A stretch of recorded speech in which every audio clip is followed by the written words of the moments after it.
Declaro aberta a sessão solene do Congresso Nacional, destinada à promulgação da Emenda Constitucional número 132 de 2023, que altera o sistema tributário nacional. Foram décadas de discussões e tentativas para, enfim, mudar o sistema por todos criticado e por quase ninguém compreendido. Não faço ideia do quanto eu pago de imposto. Até o que eu gostaria de saber, né? Não à toa, representantes de todos os poderes fizeram questão de marcar presença numa cerimônia super concorrida. O plenário ficou lotado. Na mesa, o presidente Lula, os presidentes do Supremo Tribunal Federal, Luiz Roberto Barroso, da Câmara, Arthur Lira, do Senado, Rodrigo Pacheco, ministros, entre eles, Fernando Haddad, da Fazenda, e Simone Tebet, do Planejamento, e os relatores da reforma no Congresso. As mudanças não entram em vigor imediatamente, mas já são consideradas históricas. Não precisa gostar do governo, gostar do Lula, guarde essa foto e se lembrem que, contra ou a favor, vocês contribuíram para que este país, na primeira vez no regime democrático, aprovou uma reforma tributária a contento nacional. Ela é perfeita porque ela foi feita sob a democracia. Todo mundo foi ouvido, todo mundo participou. Da redação do G1. Um ponto de virada, um divisor de águas. É aqui que mudamos a trajetória do Brasil. Eu sou Natuza Neri. Foram 40 anos de espera que transformaram nosso sistema tributário num manicômio fiscal.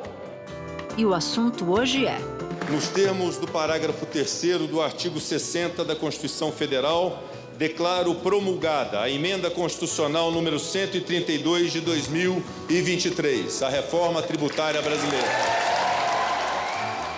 A reforma tributária agora na Constituição. Eu converso com o economista Bernard Api, secretário extraordinário da reforma no Ministério da Fazenda e principal formulador técnico da proposta. Neste episódio, ele nos ajuda a entender o mérito das mudanças, as transições previstas e os impactos esperados daqui para frente. Sexta-feira, 22 de dezembro. Api, depois de 3 décadas de discussão, a reforma tributária saiu e aqui eu enfatizo a reforma tributária sobre o consumo. Então eu vou te pedir para começar nos explicando por que era necessário mexer nos impostos sobre o consumo e como a reforma faz isso. Era preciso mexer nos impostos sobre o consumo porque os impostos sobre produção e consumo do Brasil são extremamente disfuncionais e têm um efeito muito negativo sobre o potencial de crescimento da economia. De onde vem esse efeito negativo? Em parte da complexidade, e aqui, com certeza, o Brasil hoje tem o sistema de tributação de produção e consumo de bens e serviços mais complexo do mundo, e a complexidade gera custo para as empresas e a complexidade gera litígio, porque num sistema complexo você tem possibilidade de divergências de interpretação, e a divergência de interpretação gera litígio. No Brasil, em média, uma pequena e média empresa gasta cerca de 1.500 horas por ano para cumprir com todos os compromissos tributários a nível municipal, estadual, federal. Isso é mais ou menos 80% mais do que os países da América Latina e 10 vezes mais do que os países industrializados. E o pior, mesmo gastando tanto, os empresários costumam errar em quanto tem que pagar. Então, se gasta muito para calcular quanto tem que pagar e quando paga ainda tem divergência entre o contribuinte e o fisco. Segundo, o nosso sistema tem muitas falhas naquilo que a gente chama de não cumulatividade. Um bom sistema de tributação do consumo, todo o imposto que é pago ao longo da cadeia é recuperado na forma de crédito, de forma que o imposto seja totalmente não cumulativo. E você desonera investimentos, desonera exportações. No Brasil, por conta da cumulatividade, nós estamos onerando investimentos e estamos onerando a produção nacional mais do que os concorrentes estrangeiros, seja na exportação, seja no mercado doméstico. E isso tem um efeito muito negativo para o crescimento. Com a reforma, acaba o acúmulo de alguns impostos durante as etapas de produção. Todo o imposto pago com material, conta de energia, serviços terceirizados será abatido. A carga tributária paga ao longo da cadeia de produção será exatamente a mesma taxa de imposto que vai ser cobrada do consumidor final. A gente vai ter ganhos de competitividade, porque o investimento vai ficar desonerado, vai ficar mais barato investir, então a produtividade do país vai aumentar, o crescimento tende a aumentar também. E por último, o nosso sistema distorce completamente a forma de organização da produção. Só para ter uma ideia, no Brasil é muito mais barato, do ponto de vista tributário, fazer um prédio de concreto armado do que fazer o mesmo prédio com estrutura pré-fabricada. Só que pode ser muito mais eficiente fazer um prédio com estrutura pré-fabricada, porque eu posso construir mais prédios com a mesma quantidade de trabalhadores e de dinheiro que eu tenho, mas o sistema tributário me leva a fazer menos prédios. Então, todo esse tipo de distorção resulta do nosso sistema atual, e isto tem um efeito muito negativo sobre o potencial de crescimento da economia brasileira. Então, a reforma tributária era necessária para corrigir essas distorções, e o efeito que ela pode ter sobre o crescimento é muito grande. Muito provavelmente, no final da transição, a gente vai ter um efeito aí maior do que um aumento de 10 pontos percentuais do PIB brasileiro e da renda das famílias por conta da reforma tributária. Eu acho que aqui a gente tem duas formas de enxergar a aprovação da reforma tributária. Uma de uma maneira bastante positiva, já que se tentava há 3 décadas e não se conseguia, então foi um consenso sobre um texto possível, e uma outra forma, com menos boa vontade, que vai na seguinte linha: aprovaram porque fizeram muitas concessões e porque vai demorar muito tempo para que haja uma mudança de fato no regime. Eu queria que você falasse sobre esses dois olhares. Por que o olhar positivo funciona? Por que o olhar eventualmente negativo, se for essa tua opinião, funciona? Enfim, um balanço sobre o texto final que foi promulgado. Acho que o texto final, embora não seja o ideal seria um texto sem nenhuma exceção, exceto algumas de caráter técnico. O ideal seria isto, mas o texto que foi aprovado é muito, muito, muito melhor do que a gente tem hoje. Ele é muito melhor por quê? Eu vou explicar. Primeiro, daqueles problemas que eu falei que existem no sistema, o problema da cumulatividade, de onerar investimentos, onerar exportações, esse problema está 100% resolvido com o texto que foi aprovado. O problema das distorções na forma de organização da produção, que provavelmente do ponto de vista econômico é o mais relevante de todos, embora seja o mais difícil de perceber, está 100% resolvido com o texto que foi aprovado. O problema da simplificação, o ideal seria ter um sistema sem nenhuma exceção, e aí certamente a gente teria um dos melhores sistemas de tributação do consumo do mundo. Passou com exceções, foi necessário, isso foi o custo político da aprovação, mas as exceções que foram aprovadas são muito menores do que as que existem hoje. E elas vão estar em poucas categorias, ao contrário de hoje, que você tem tratamento diferenciado e benefício fiscal e regime especial de tributação para absolutamente tudo quanto é gosto. O ministro da Fazenda, Fernando Haddad, disse que a reforma foi resultado da participação de todos. Aglutinou muitas disputas e muitas delas legítimas em proveito de uma solução. E ela é perfeita também porque ela contém no seu próprio texto a cláusula da sua periódica revisão. Ela é perfeita também porque ela é humilde e ela reconhece que o processo histórico há de torná-la ainda melhor. Então, eu às vezes faço uma imagem que ajude a entender, que é o seguinte: olha, se a complexidade hoje é da ordem de 100, se a gente tivesse um sistema sem nenhuma exceção, ele seria da ordem de 10, com as exceções que saíram do Congresso, ele vai ser da ordem de, vamos dizer, de 25. Parece razoável. Não, é muito razoável. Do ponto de vista da simplificação, em vez de resolver 90% do problema, eu resolvi 75% do problema. É um jeito de olhar. O outro, que é o jeito negativo, é falar, não, em relação ao sistema ideal, eu vou ter 2,5 vezes mais complexidade do que eu teria no sistema ideal. Mas perto do que tem hoje, sem dúvida, o avanço é enorme.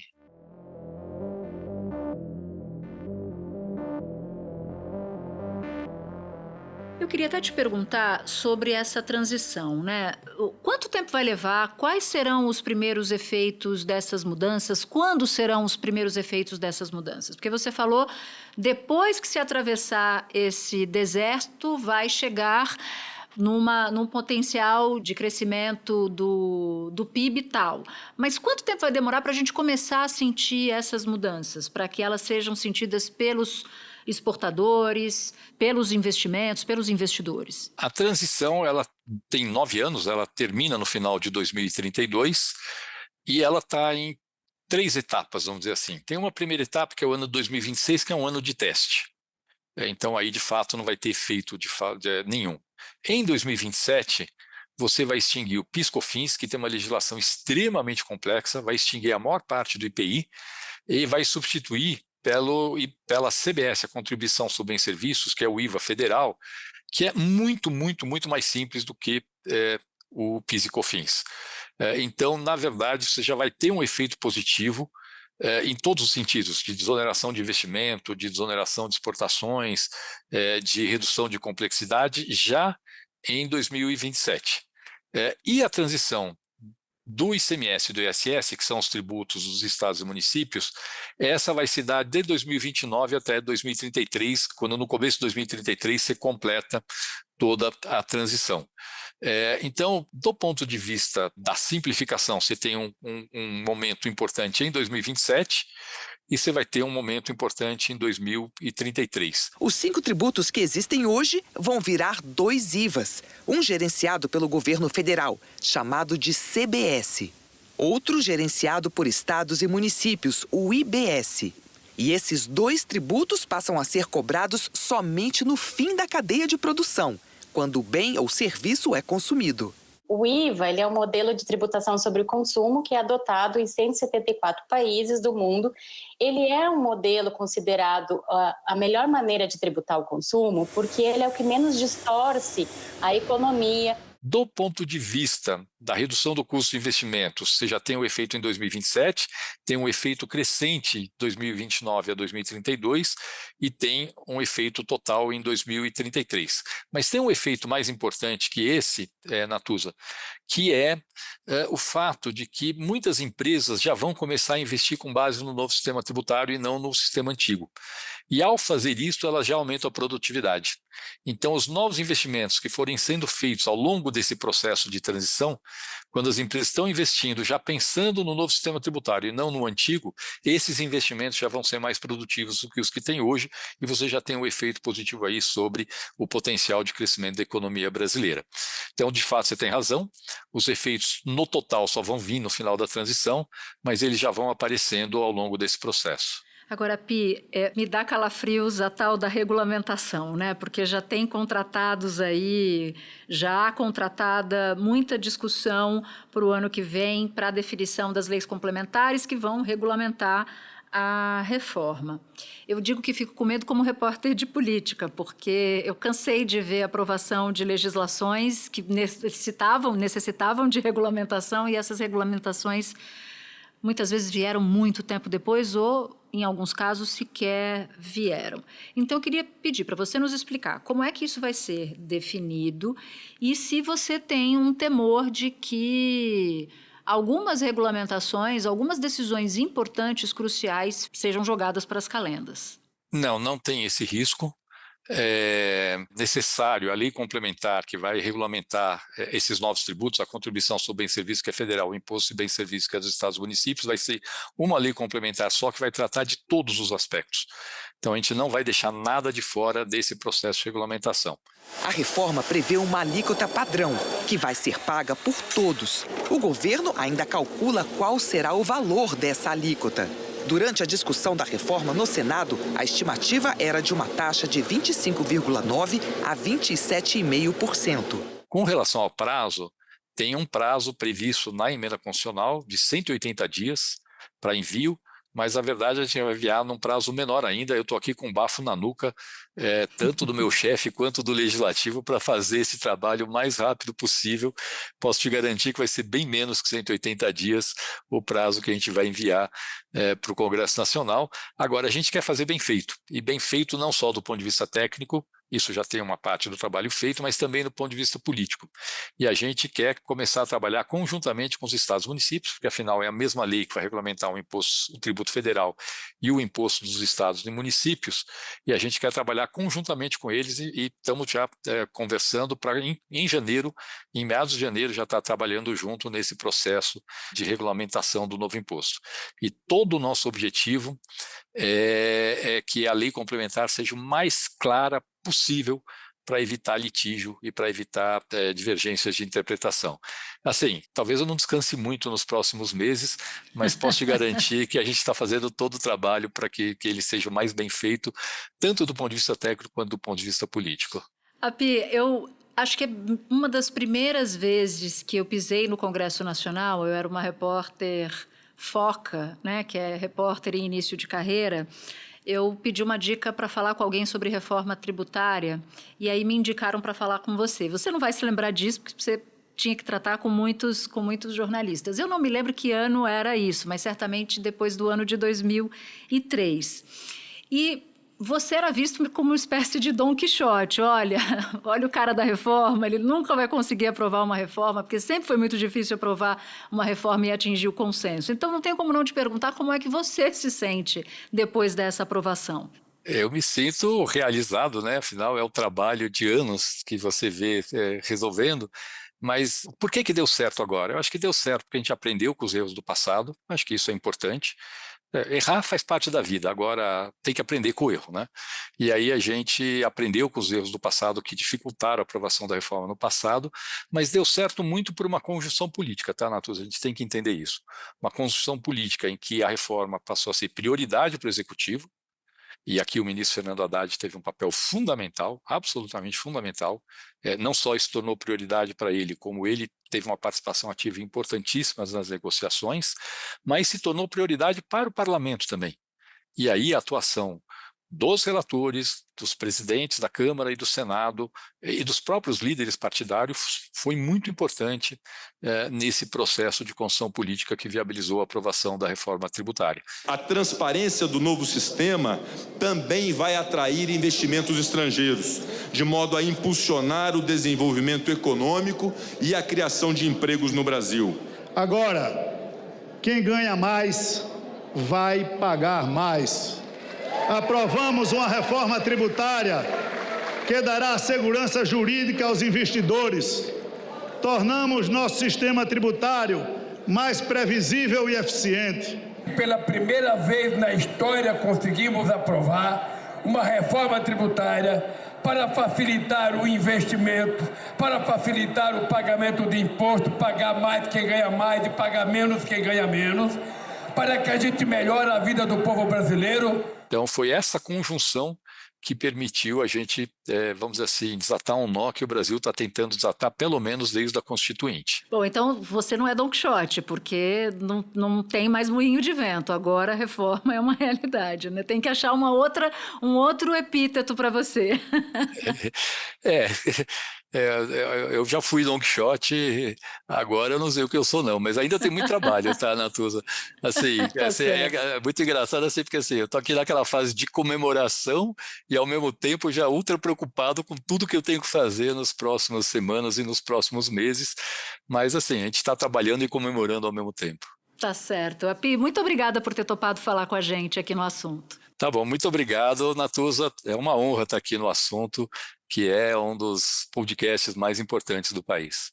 Muito obrigada. Este foi o Assunto, podcast diário disponível no G1, no Globoplay, no YouTube ou na sua plataforma de áudio preferida. Comigo na equipe do Assunto estão Mônica Mariotti, Amanda Polato, Carol Lorenzetti, Luiz Felipe Silva, Gabriel de Campos, Thiago Kazuroski, Nayara Fernandes. Eu sou Natuza Neri e fico por aqui. Até o próximo assunto.